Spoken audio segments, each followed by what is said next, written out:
Inside Eagle Nation continues. We'll look ahead to this week's action with Mercer coming to J.I. Clement Stadium for the final midweek home game of the regular season. It's 80s night at the ballpark, so what better way to celebrate that against a former TAC school with somebody who played a lot against Mercer during the TAC days in the mid-1980s, had one of the top seasons in school history in 1986. Craig Cooper is our guest on this week's Inside Eagle Nation podcast. Craig, it is great to get a chance to catch up with you today. We really appreciate the time.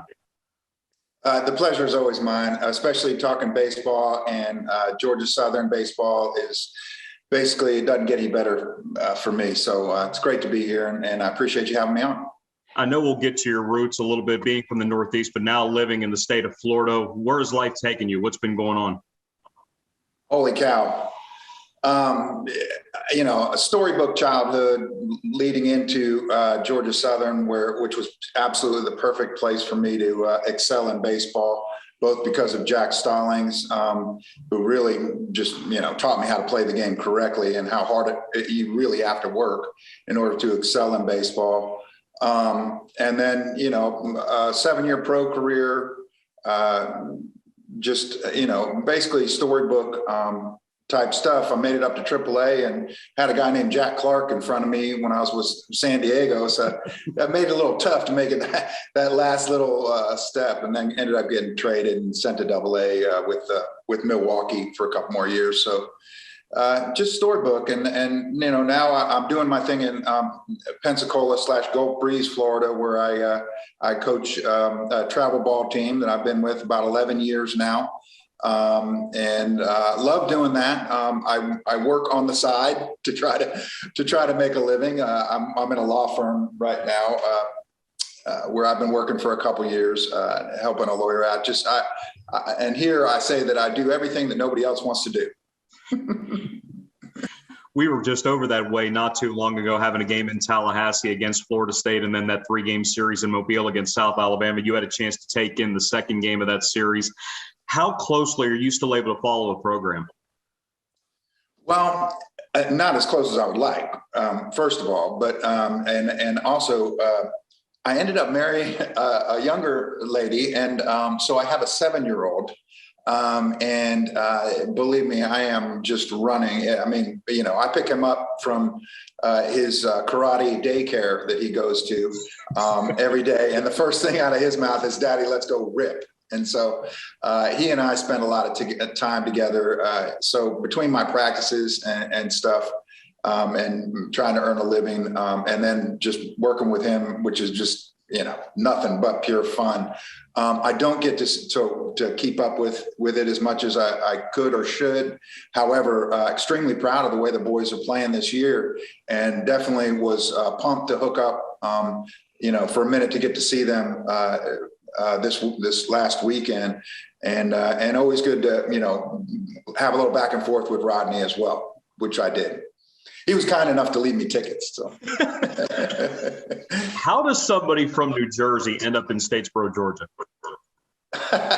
Ask the other 20 guys on my team, because all of us were from Jersey, Pennsylvania, New York. And then we rounded it off with Australians and Puerto Ricans. We definitely, Skip was huge in international baseball. So he would recruit some of those guys literally off his USA rosters to come help us out.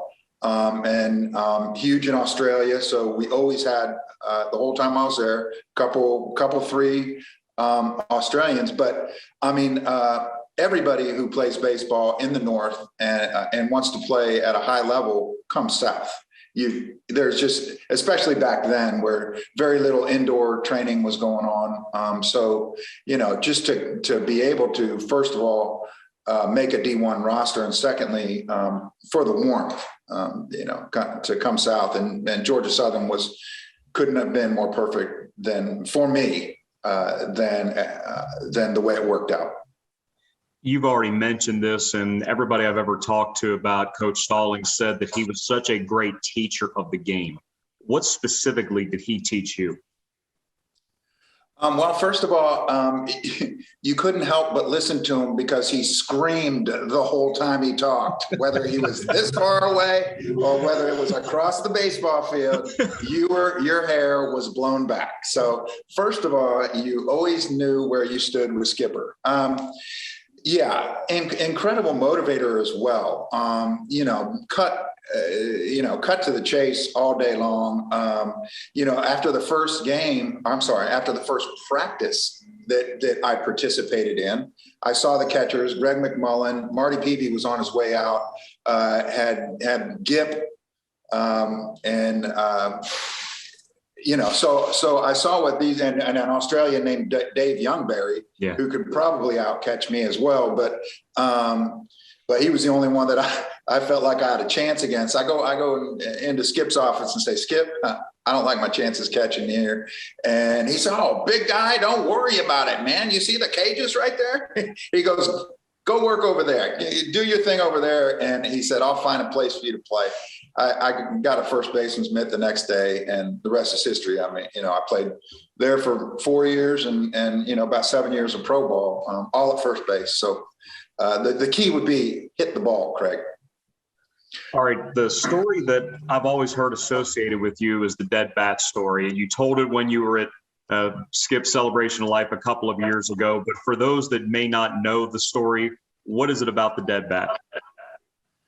Well, there were two things about that bat, and Greg McMullen, Pops, always put tape on his bats. So I get this really nice, first of all, it's a 35-inch Black Magic Easton, okay, 35-32. That's a freaking man's bat, I'm telling you.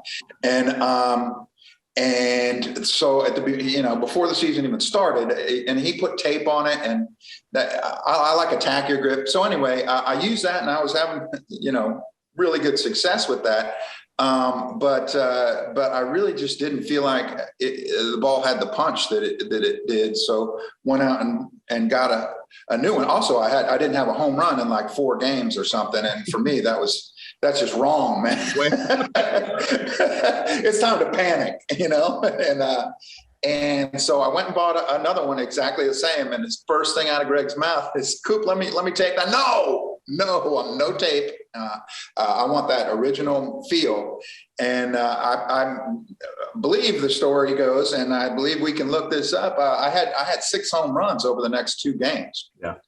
So it was just the feel and the fact that once again, baseball is so mental. And if you feel like the bat in your hands, you're going to rip the cover off the ball, you've got a good chance to do it. So it was amazing end to that story. And it worked for me the rest of the season too. I mean, it was good stuff. I want to talk about 1985 a little bit. Everybody associates you with the 86 season, but 85, you guys won the TAC that year, 41 victories. Mike Shepard had just transferred in on that team from Middle Georgia. He was in the outfield on that squad. You played with so many great players in school history on that team. How did you feel it clicked that year, whereas the year before when the losing season happened? What was it that worked so well in 85? Well, first of all, I actually got to play a lot because the year before that, I don't know if you know the stories about this one, but when I was either removed from a game because somebody came to the game late and I started in their place, and then I got removed a couple of times, didn't sit well with me. I would call timeout, and I would go down to the area where the cages were, where there was a tire and hanging on a fence post. I would bring a metal bat, and also as part of my throwing a fit, call timeout during the game, run around the catcher, go down to that thing, and I would proceed to hammer that tire for 3 or 4 innings straight. And I mean, literally straight, where there is no time where nobody didn't know that I was hitting that tire. Shep coming in on that team was huge for us and me as well, especially the following year when I had him hitting around me.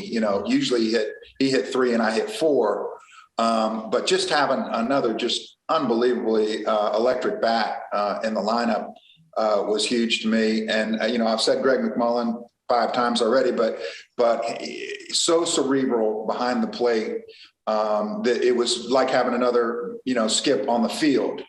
Literally, we did trick pickoff plays. We did stuff that without even Skip knowing that we put him in and stuff. So those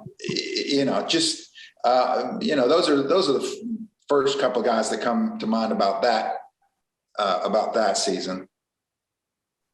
All right. I'm kind of lost as to where we started there. Sorry. All right. 1986, 446, 26 bombs, 94 RBIs. It goes down as maybe the most complete offensive season in school history. How big does the ball look when you're going like that? It looked like a volleyball for sure, at least. It was just scary how locked in I really was, and I trusted my swing, even though, like Skip said, I was more of like a Mike Schmidt, to bring up a 80s, 70s guy, where Schmitty did not have a quick bat, yet he had unbelievable power and he squared the ball up a lot. Okay, I didn't have, a quick bat per se. My swing was a little bit longer than most. And also, I hit a lot of home runs to right center, and that scoreboard has some dents with my name on it. That's for sure, because I used to love that when that thing would go drop the scoreboard.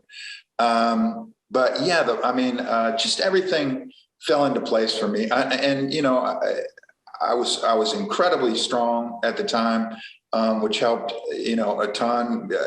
Some of the balls that weren't going out 2 years before were going out every single time I made contact with the ball. So, it was just a magical season. And I never had a period during that year where I thought, oh, wow, I'm in a slump or something like this. No, it was just on, and it was magic.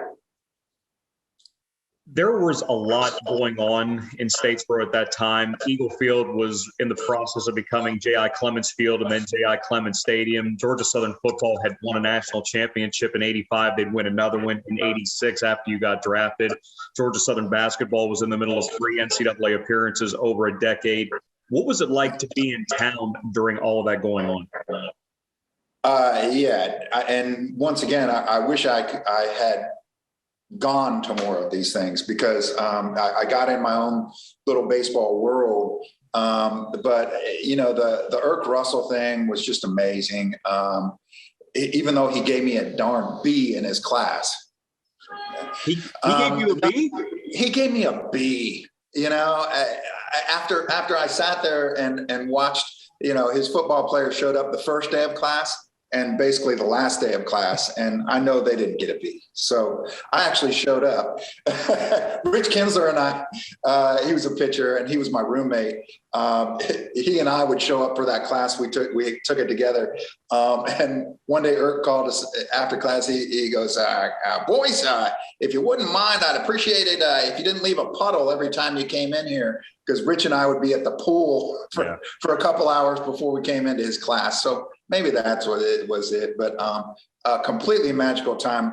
Irk's first year was my first year, and last year won a national championship, which is just incredible. I knew a couple of the basketball players back in the day, and Tracy Ham, I used to hang with him some, just an incredible dude, and always treated me like I was one of the guys, and he didn't have to, he was bigger than life, back then. And so, definitely a magical time all the way around for a lot of people there. Get to your pro career now before we talk more about Skip. Being able to be selected by San Diego in the 5th round back in 86 and play in places like El Paso and Wichita and the minor league junket and get all the way up to AAA. What would you say about your pro experience? Well, it's a bit cliche, but I'm telling you straight up that it's the same with my guys that from college.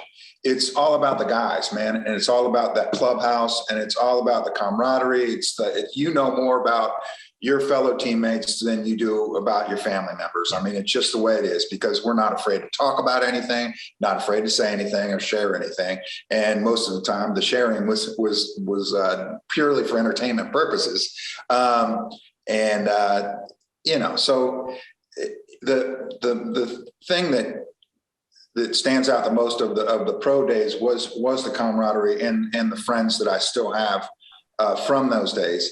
The other thing is that I learned a lot about you better be working out during the season. After my first year, I did not know how weak I had gotten, and by not lifting during the season, and I got home and took a month off or something, and then I proceeded to hit the weight room and realized that I could barely bench 135 10 times anymore, and I was strong as a bull the year before. I could bench close to 300 pounds, and learning wise, that was one of the biggest things that I learned, is you have to work out during the season. The play and the level of play was also, just every day challenging.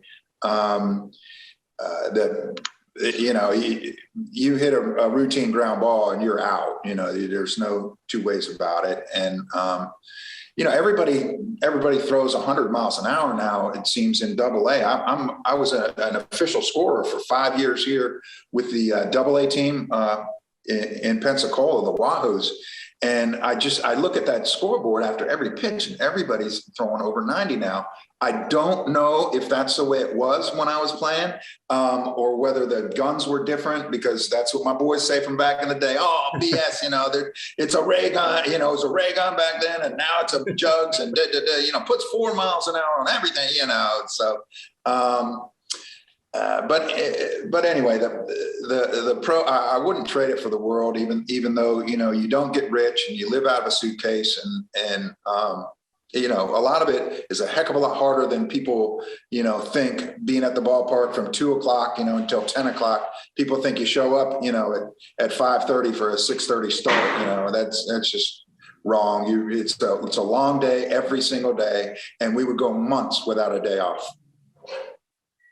You came back a couple of years ago for the Celebration of Life back in 2018. And at that point, the renovations at J.I. Clements were barely a year old. But to see so many people that meant so much to Coach Stallings to be back to celebrate his life, what do you remember about that weekend and just how much that Statesboro and Georgia Southern had changed? Yeah, we did the tour of the clubhouse and stuff like that. And, so going back to when the football team showed up, okay, we had a decent, pretty dang good sized locker room, but over at Hanner. And my first year was the first year of football where they crammed us into 2 rows of lockers where we had 20 before that.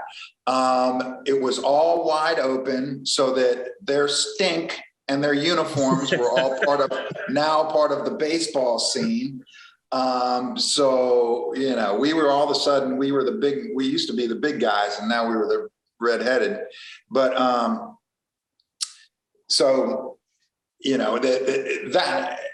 that time, when I went for the tour of the clubhouse, the first thing I was a little bit mad. Okay. I'm like, man, these guys got it so spoiled now compared to, my day, like the get off my lawn guy,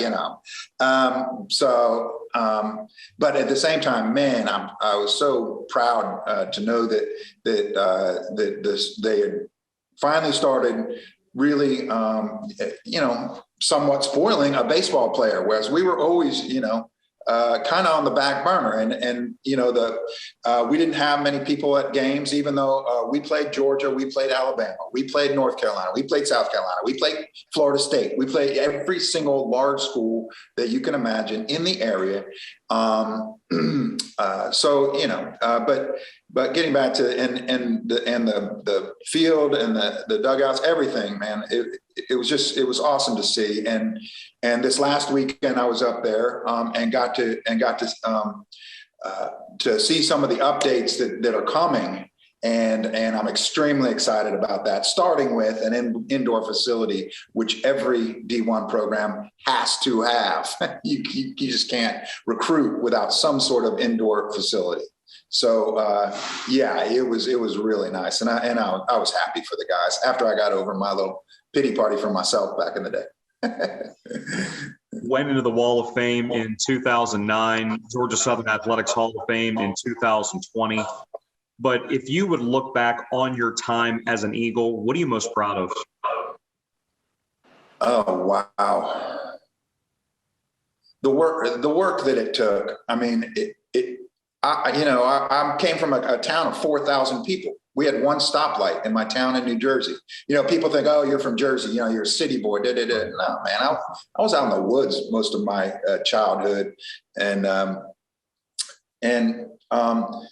when I first came down there and I saw the talent and like, I literally got sick to my stomach when I looked at the schedule going, oh, I'm in a D1 program playing the best baseball in the country. I'm about to have to go up against in the next 4 years if I can hang that long. So that it was really, it has to be the work that went into the success that I ended up having. If you would give a message to an Eagle now, whether it's, let's say, someone that just got to Statesboro, or maybe somebody that just graduated and is about to enter the world, how has Georgia Southern benefited your life? Well, I mean, I have to go back to the work ethic. I mean, baseball is so directly correlated to the work you put in. You directly receive benefit from, whether what degree that is up to your talent and how much work you actually put in. But it's also that anything is achievable and possible. Like I said, man, 4,000 people, and I was not a scholarship player coming down here. I had to make the dang team. I was a walk-on. But they knew who I was, and they knew I was coming because I made sure of that. But and Skip said, you'll have every opportunity here to play baseball, so anything is possible. You believe and put in the work, and truly anything is possible.